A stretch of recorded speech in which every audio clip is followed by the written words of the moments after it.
Hey guys, welcome back. Today, we're starting a new series, which doesn't really say a lot because this is a brand new channel. But anyways, today we're starting a new series. It's called the Aggressive Listeners Club. And what we're going to do with this is every week, every however long it takes me to upload a video, we're going to look at a new album. Now, I'm choosing a first couple albums that if you have an album you want me to listen to and look at, then drop it down in the comments below. Today, we're joined by Emma.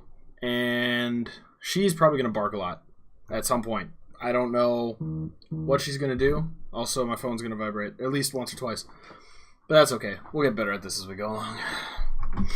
Today, we're looking at an album by BearTooth titled Disease.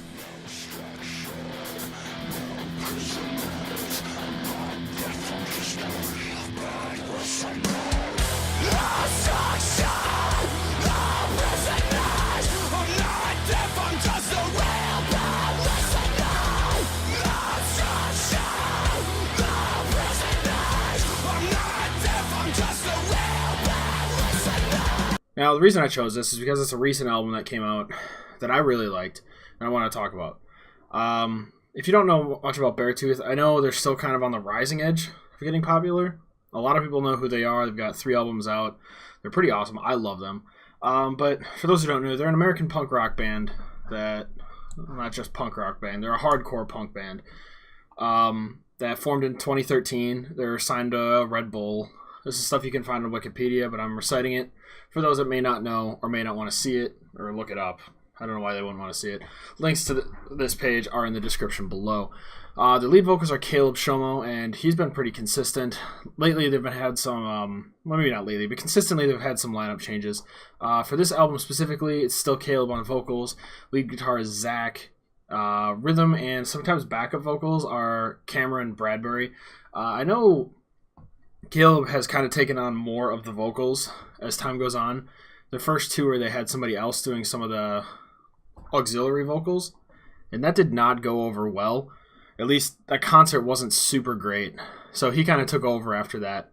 On bass, you have Oshi, and drums, Connor. So that's kind of the standard lineup. When I saw them, it was right after their first album, so this lineup has changed pretty drastically since I saw them. New drummer, new guitarist, new bassist. I think even a new lead guitar. No, I think the bassist has stayed the same. Yeah, and so is Caleb. Caleb stayed the same. But he's the driving force behind this band. He's the founding member. So that kind of makes sense. A little trivia about this album. I didn't know this. Actually, in July 18th, 3 of the songs were leaked. And so the band was forced to release that they were releasing this album, which is kind of weird. I don't know why the album would be leaked when it was such a closed circuit of when they were making it. I don't know. Anyways, the album came out on the 28th of September of this year. 2018, if you're watching this 20 years from now, I can't figure out what date it is. I don't know. I might be popular by then. Probably not. But anyways, so that's kind of the facts around it and like the small little details that some people care about. But this album, like, let me talk about my history with BearTooth. Like I said, I saw them in concert pretty much right away. I actually started following them right after their first album came out because it came out really close to my birthday. And then I saw them not long after at JJO Sonic Boom, which was pretty exciting. And that's the concert I was talking to you about that wasn't that great. I saw them, I think it was either a year or 2 years later. They were back again. They were much better that time because Caleb was doing most of the vocals. Anyway, super high energy concert. You should definitely see them if you have the chance. It's an awesome concert. Caleb gives a killer show along with the rest of the band. Caleb's just got so much energy. It looks like it's the last night of the tour every time he's performing. Spectacular. And I'm out of breath. What is going on? I should not have eaten that pizza. Okay. Anyways. So I have to say this album is probably my favorite BearTooth album. And I know that's a strong stance to take because their first album was so good. Their second album was still pretty good. But this one it's really top notch. And the reason behind that is, well, it just feels like it has all the BearTooth elements. I loved BearTooth for the first album because it was just this raw aggression and emotion. And I love that. And their second album came out and still had it, It was a little bit more refined. It felt like they were trying to tone it back for the radio a little bit. I don't know. You'll have to let me know what you think of that one in the comments below, as well as what did you like about this album? What do you think? I want to hear what your thoughts are on this series, on this album, anything. And if you're new here and you like what's going on, hit that subscribe button. Anyways, I interrupted that for absolutely no reason. And then now getting on to the third album. It feels like the perfect blend. There are songs that are super aggressive, like The Way I Liked It. Excuse me. And then they had those really refined and mature songs. And it didn't feel like they were holding back this time when they were performing those songs. It felt like they were actually like expressing a different part of them that had kind of formed through the touring and the working. And Caleb may have refined his writing style because the lyrics just seemed to hit so much harder. And I felt the second album was missing that hard-hitting vocals. And I don't know what to do with my hands, so they're kind of all over the place. I apologize for that. I'm going to be working on that, I swear. But yeah, what did I want to say? I lost my spot. Yeah, so the thing I find impressive that this is their third album and it's my most favorite is because it's bands that are starting off nowadays, it feels like if they release like an awesome first album like BearTooth did, they just drop off. And it's really hard to keep going after that. There is another exception I know of, and that's Wage War, which we'll talk about in another episode probably because I love them too. But BearTooth not only followed it up with a pretty good album, it wasn't as good, but it wasn't like a steep drop off. They just kind of... And now they just came way back up, and they really hit it hard. And I'm super excited to see these guys in concert. I hope I get a chance. I don't know if I will this year with the whole full-time job. And I'm looking at buying a house, possibly. I don't know. I don't need to talk about that here. On top of this, it feels like BearTooth has figured out their formula. I don't know how to describe that, but just listening to the album and how the songs flow down and how they let out their aggression in some songs and they let out their maturity out in other songs. They're still enjoying the hell out of this, it seems like. The one thing that kind of confuses me is the two singles they released for this, Disease and Bad Listener. I love Disease. It really shows their mature side of the album. So I thought it was a great choice. Bad Listener? Bad Listener. Bad Listener. I don't think that was the greatest choice. I see why they chose it to like show their aggressive side, but I felt like Infection was a stronger song than Bad Listener. Tell me if I'm wrong. I definitely heard Disease on the radio way more, but that's because it's more radio friendly. Bad Listener was on every now and again, but it was more that metalcore. So what are you gonna do? Some radio stations are really afraid of putting out metalcore, even though metalcore is kind of like hard punk now. I don't know. Let me know what you think of that. I think radio stations are getting too soft these days.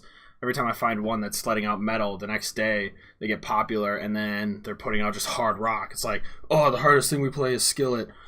Oh, I love Skillet, but they're not that heavy. All right, next thing I want to do is I do want to talk about what my favorite song was. And that would, bar none, have to be Enemy.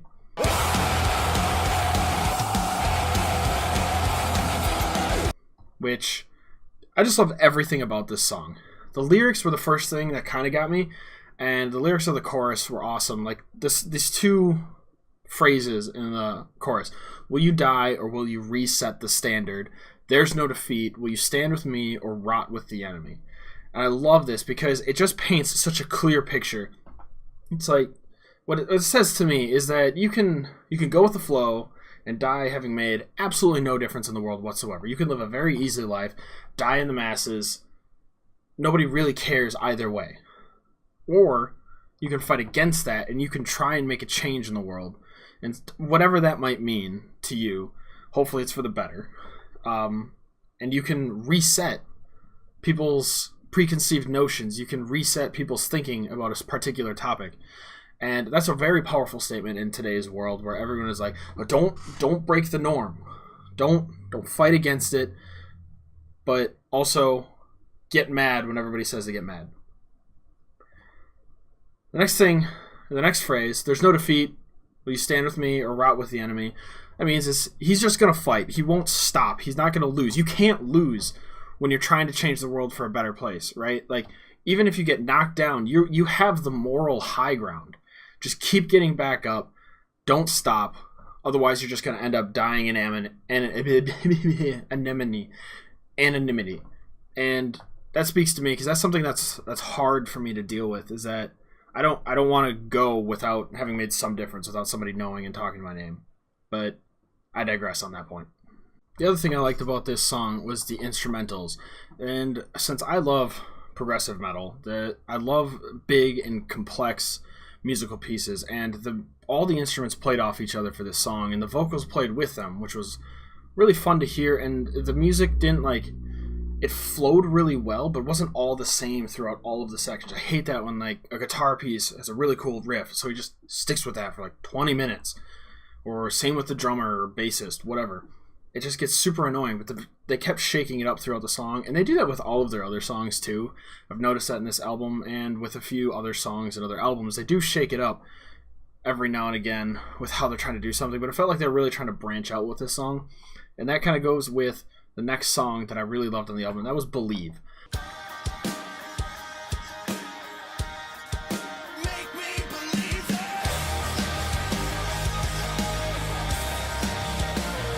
And the acapella elements to start it off, just the vocal harmonies and the music playing behind it, and it just felt like there was so much emotion. It felt like such a big sound that was just fun to listen to. And this is probably my most replayed song on the album, but it's got to be tied with Enemy.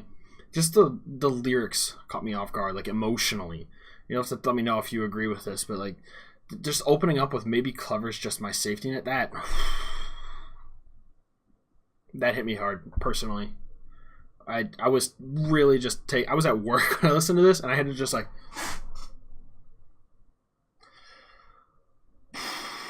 But anyways, that is my side and my take on the album Disease by BearTooth. What did you think? This is supposed to be a discussion. Share with me what your thoughts are, what you liked about it, or what you didn't like about it. Maybe this wasn't your favorite BearTooth album. Maybe this is your favorite album ever. Maybe this is the opposite of that, your least favorite album ever. Let me know in the comments below. I'd love to talk with you about it.